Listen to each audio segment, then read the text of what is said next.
You ask Tiger to solve. This deals with linear equations with one unknown. The final result is v equals -4. Let's solve it step by step.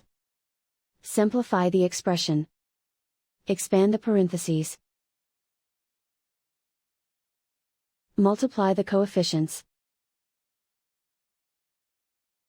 Simplify the arithmetic. Expand the parentheses.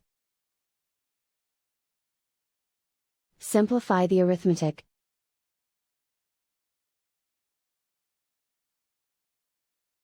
Group all v terms on the left side of the equation. Subtract 2v from both sides. Group like terms. Simplify the arithmetic. Group like terms. Simplify the arithmetic. Group all constants on the right side of the equation. Add 10 to both sides. Simplify the arithmetic.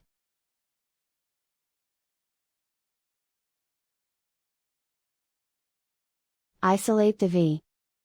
Divide both sides by 4. Simplify the fraction. Find the greatest common factor of the numerator and denominator. Factor out and cancel the greatest common factor. And so the final result is v equals -4.